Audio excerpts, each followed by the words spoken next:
तो वाराणसी की पहचान काशी विश्वनाथ धाम से है और काशी विश्वनाथ मंदिर को ही आमतौर पर लोग ज्योतिर्लिंग मानते हैं, लेकिन पुराणों में काशी के ज्योतिर्लिंग को आदि विश्वेश्वर कहा जाता है। द्वादश ज्योतिर्लिंगों से जुड़ा जो श्लोक है उसमें भी वाराणसी में ज्योतिर्लिंग का नाम विश्वेश ही बताया गया है। काशी के लोगों का दावा है कि विश्वेश्वर मंदिर को तोड़कर ही ज्ञानवापी मस्जिद बनाई गई। सैकड़ों साल पुराने इस मुद्दे पर 30 साल से कानूनी जंग जारी है।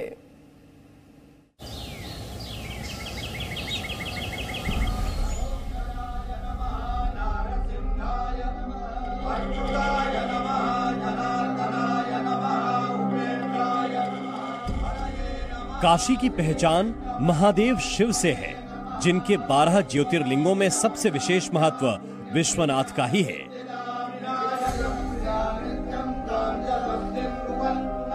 लेकिन काशी की पहचान जिस विश्वनाथ मंदिर से है, उसी से सटी ज्ञानवापी मस्जिद पर बवाल मचा हुआ है।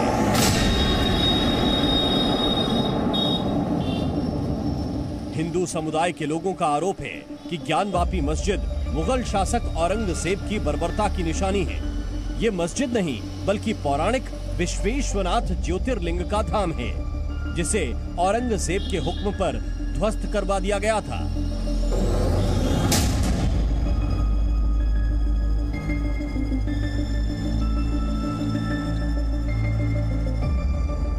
काशी विश्वनाथ कॉरिडोर का उद्घाटन करते समय प्रधानमंत्री मोदी ने भी काशी के उसी इतिहास की याद दिलाई थी।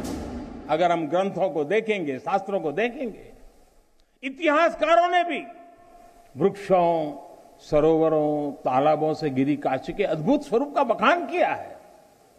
लेकिन समय कभी एक जैसा नहीं रहता। आतताइयों ने इस नगरी पर आक्रमण किए, इसे ध्वस्त करने के प्रयास किए। औरंगजेब के अत्याचार, उसके आतंक का इतिहास साक्षी है। जिसने सभ्यता को तलवार के बल पर बदलने की कोशिश की, जिसने संस्कृति को कट्टरता से कुचलने की कोशिश की, लेकिन इस देश की मिट्टी बाकी दुनिया से कुछ अलग है। यहां अगर औरंगजेब आता है तो शिवाजी भी उठ खड़े होते हैं। इतिहासकारों का दावा है कि काशी में विश्वेश्वरनाथ ज्योतिर्लिंग के मंदिर का निर्माण सम्राट विक्रमादित्य ने करवाया था। उसी मंदिर पर औरंगजेब से भी पहले 2 बार हमले हो चुके थे। 1194 के आसपास की बात है, जब मंदिर अस्तित्व में था। उस समय कन्नौज के राजा को हराने के बाद आशीष नाम के एक सेनापति ने उस मंदिर को तोड़वाया था, और फिर उसके 1212 के आसपास एक गुजराती व्यापारी ने उस मंदिर का निर्माण शुरू किया था। उसे बनाने में करीब 50 वर्ष लगे थे। दूसरी बार सिकंदर लोदी के समय 1489 के आसपास मंदिर फिर टूटा है, और उसका निर्माण करने में थोड़ा वक्त लगता है। राजा मानसिंह ने उसका पुनर्निर्माण करवाया था अपने समय में। उन हमलों के बाद मंदिर को फिर से बनवा दिया गया, लेकिन औरंगजेब के हमले के बाद मंदिर को तोड़कर मस्जिद बना दी गई। इतिहासकारों का दावा है कि औरंगजेब के मरने के बाद विश्वेश्वरनाथ मंदिर को फिर से बनाने की कोशिश तो हुई, लेकिन अवध के नवाब ने ज्ञानवापी मस्जिद वाले हिस्से में काम नहीं करने दिया। जबकि वो विवाद का जो अभी मूल केंद्र है वो है औरंगजेब का समय 1669, जब इसे मस्जिद बनाने की चेष्टा हुई थी। मंदिर को तोड़ के पुराना जो स्ट्रक्चर था उसको तोड़ा गया और उस हिस्से को ढहाकर ज्ञानवापी मस्जिद का निर्माण होता है वहाँ पर। 1742 में मराठा शासक मल्हार राव होलकर ने चेष्टा की थी, मगर अवध के नवाब बार बार उसको टालने की कोशिश करते थे और वो टलता चला गया। इंदौर की रानी अहिल्याबाई होलकर ने काशी विश्वनाथ मंदिर तो बनवा दिया।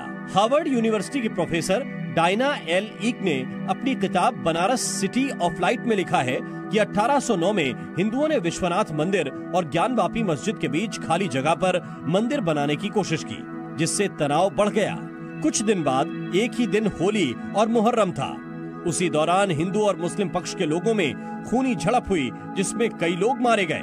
लंदन मिशनरी सोसाइटी की तरफ से भारत में ईसाई धर्म का प्रचार करने वाले मिशनरी M.A. शेरिंग ने 1868 में लिखा था कि वाराणसी के हिंदुओं ने बेमन से ज्ञानवापी मस्जिद का अस्तित्व मंजूर कर लिया। ज्ञानवापी मस्जिद में जाने के लिए मुस्लिम समुदाय ने अलग गेट बना लिया, जहां से हिंदुओं को जाने की इजाजत नहीं थी। वहीं मंदिर और मस्जिद के बीच एक पीपल का पेड़ था, जिसकी डालियां मस्जिद की तरफ झुकी थी, लेकिन हिंदू उसकी एक पत्ती भी मुस्लिमों को तोड़ने नहीं देते थे।